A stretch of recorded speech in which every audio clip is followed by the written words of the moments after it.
Hey everyone, I'm going to try to make this as short and to the point as possible. A lot of y'all have been waiting for an update. I've been at the hospital all day.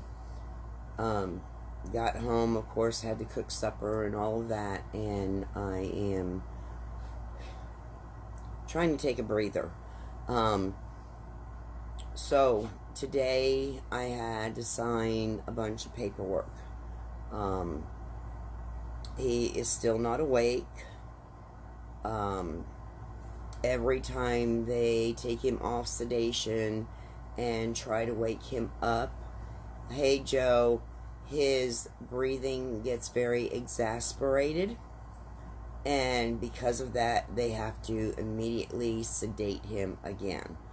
So they're not having enough time to even try to wake him up because of the fact that anytime that he gets hyper tense like that and his breathing is exasperated, it can cause more pressure on the brain and can cause more issues.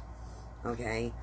And the doctor came in and talked to me today, and he says it's looking like probably he's going to be there for at least 30 days, maybe more, depending upon, what happens between now and whenever. They are removing the breathing tube from his mouth, and this is the paperwork I had to sign today, to put in a trach. And they're going to have the breathing tube going through the trach. It's supposed to be temporary, but depending upon how everything goes, it could be permanent. We don't know at this point. There really isn't too much to tell anybody. The other thing is the feeding tube. They are going to put it in through his stomach. So a bunch of paperwork had to be signed today.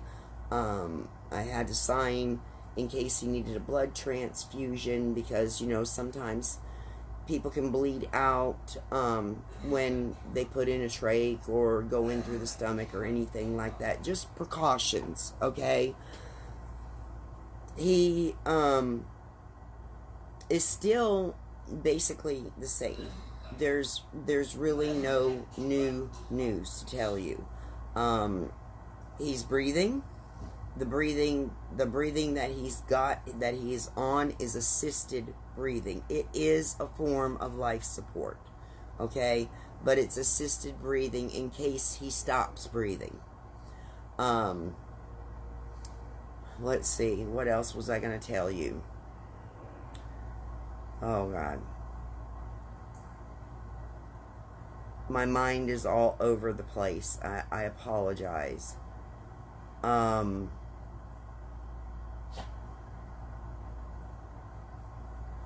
He's not brain dead or anything like that, okay?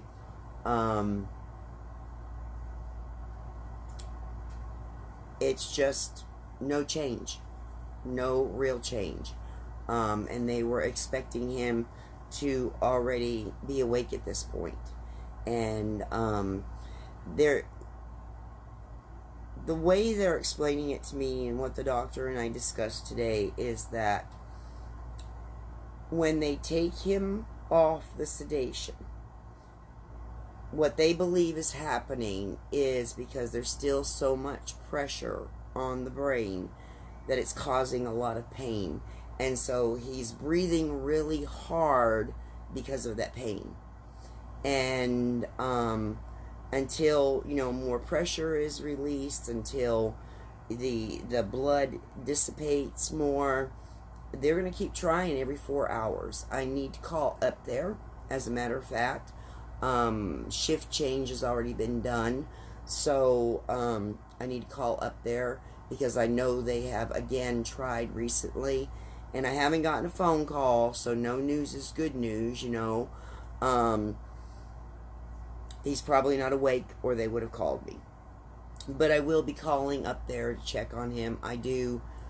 If I'm not there, I usually check 3, 4, 5 times, just whenever I feel like I should be checking.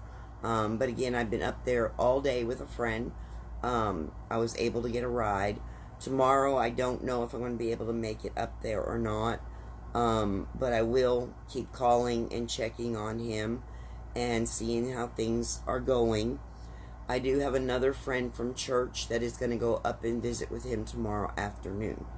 So at this point, he's not like really ever been alone. If it's not me there, if it's not another friend, if it's not the nurses, because the nurses are like in his room every 5 minutes. Somebody is always there. Okay? So, he's being very well taken care of. No complications at this point. Nothing really out of the ordinary other than the fact that he hasn't woke up yet. And like I said, the reason being that he hasn't woke up is they're associating it with his pain level and not being able to keep him off the... Can't even think of the word, you guys. You know what I'm saying. The sedation. They can't keep him off of the sedation long enough to even try to wake him up. So, that's where it stands. Keeping this very short. Charlene, I know you just came on. I don't want to explain again. My mind isn't even here right now, okay? Or Carlene, I'm sorry. I always say your name wrong. I apologize. Go back and watch. It'll only take a few minutes. I love you guys. Keep praying. Prayers work. And I believe Robert is going to be a miracle. And he is going to have a testimony that is going to knock everybody's socks off. All right, you guys. I love y'all. Just keep praying.